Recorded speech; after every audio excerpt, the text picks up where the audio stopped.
We got a bunch of as I'm getting further and further into these title commitments, I'm finding a bunch of like Rocket Mortgage keeps offering us a deed in lieu on this property, but it's got a couple of junior liens, so that ain't gonna happen.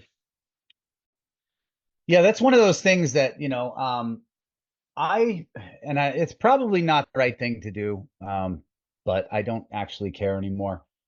Um, when they start with that bullshit, when I know that there are junior liens, by the second or third time that I'm hearing about the fucking junior liens, I'm just like, all right, look, or hearing about the deed in lieu bullshit. Like, look, I need you to take a note and just put it in this file so nobody asks me that really stupid question again at any point in this fucking deal, okay? It's not an option that you actually have. There are multiple junior liens.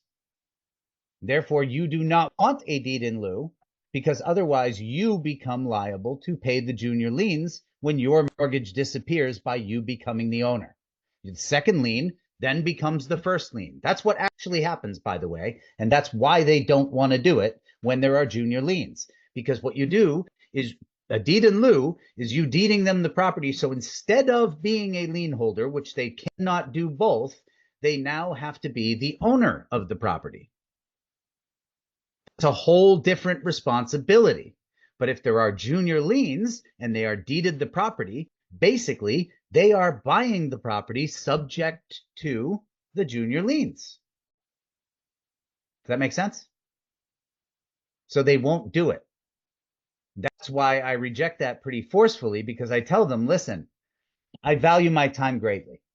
What I'm not about to fucking do is sit down and have a conversation with you about something that's impossible. For the same reason that I'm not going to agree to try to literally bench press that fucking house on video because we both already know I definitely can't do that long before we even try to, right? In the exact same way, I know that if I waste my fucking time agreeing to a deed in lieu on this property and I get my seller all excited about it and they think, hey, I've got a solution, I'm done. At least I'm not in pre foreclosure anymore. I won't have a foreclosure on my credit. I'm free and clear and I can move on, right? And then all of a sudden you slap them with the big fat disappointment of, oh, I'm sorry. We forgot 14 times in a row that you have junior liens. We have to back out of the deal. We're not willing to accept the deed in lieu.